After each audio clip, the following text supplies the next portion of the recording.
In the small town, Milton always had two main gripes. One was that the town's slogan was boring, and the other was her dream to have a crosswalk installed. Yet, those suggestions always seemed to vanish into thin air. However, Milton didn't lose heart, returning weekly like a bunny on a treadmill. Every time she passed that intersection, she knew deep down that the big shots just weren't listening to her. At that point, all Milton could do was sigh helplessly while life drifted on in its usual boredom. Milton thought she'd be living life in snooze mode, but then one fateful evening, an unexpected earthquake struck. The rumble caught her off guard, shattering her peaceful little existence. When she got up to check the backyard, she was in for a surprise. She saw a huge UFO land in her yard, her heart racing instantly.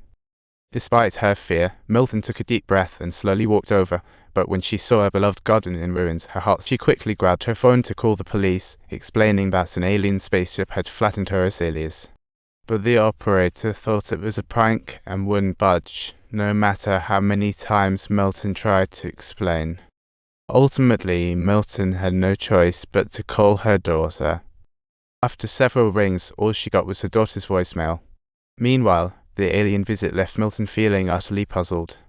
The next day, she decided to press on with her community feedback, only this time she had a new reason. As soon as she spoke, jaws dropped. Everyone stared at her as if she had lost her marbles. Milton realized they weren't taking her seriously. Eventually, Milton slunk away, but after the meeting, glasses-clad Mrs. Joy hurried after her, thinking Milton should really choose her words more wisely. After all, such nonsense could undermine their proposals. Milton wanted to explain she was just being factual, but Joy wasn't interested in hearing it. That night, Milton was jolted awake once again by strange noises. When she opened the back door, she was met with the sight of a slick humanoid creature sprawled on the ground. Milton instantly recognized it as the legendary alien, but she wasn't sure if it came in peace. Feeling a bit anxious, she dialed her daughter again, only to be met with voicemail once more. Left with no options, she reluctantly decided to let her daughter in on the alien crash, her voice betraying a hint of panic.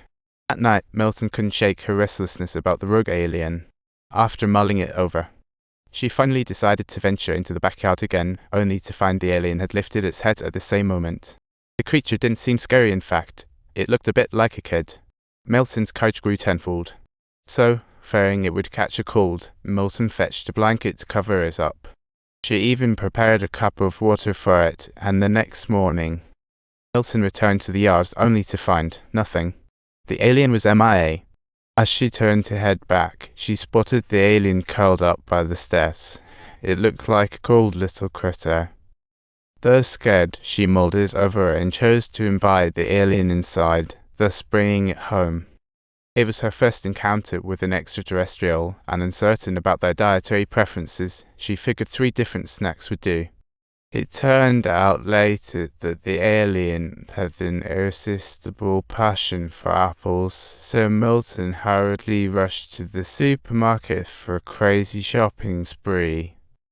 Her apple-obsessed antics caught the cashier's eye. Upon a casual question, she spilled the beans about the alien's love for apples. You can bet the cashier was already mentally labeling her as a crazy lady. The next day rolled in before she knew it, and the healed alien was ready to groove. Seeing that, Milton thought it was time to show him around the house, warmly explaining the purpose of each room. The alien remained quiet, but for Milton, it felt like she had finally found someone to confide in, even sharing stories about her family. Milton's son had moved to California a decade ago, and given his busy work life, they hadn't spoken in ages. At that moment, as Milton rambled on about her daily grind, her daughter caught wind of the alien from the cashier. The cashier, trying to be helpful, suggested she take her dad to the hospital for a checkup, noting Milton didn't sound like she was joking. Soon after, Milton's daughter knocked on his door.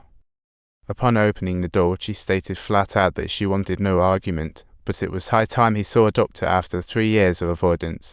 Milton protested, declaring he was perfectly fine and didn't need a checkup. To her, this was all just classic dad's stubbornness, so she went ahead and informed him she would make the appointment herself. With work looming, she didn't stick around to chat, and as Milton was about to disclose the alien situation, the phone rang unexpectedly. On the phone was Mrs. Sandy, a community meeting attendee, telling Milton their printer broke. She heard Milton had a printer and asked to borrow it if possible. Though they didn't usually chat much, Milton thought about it and eventually agreed, so they arranged to meet up. However, the moment Sandy stepped inside, she was utterly startled, confronted with the sight of the alien. "Who's this?" Sandy asked, and Milton replied, "This is my new friend. An uninvited alien, I guess." We started with the print alone. Little did Sandy know, meeting this alien would blow her mind. She sat there, frozen, unsure how to articulate the experience.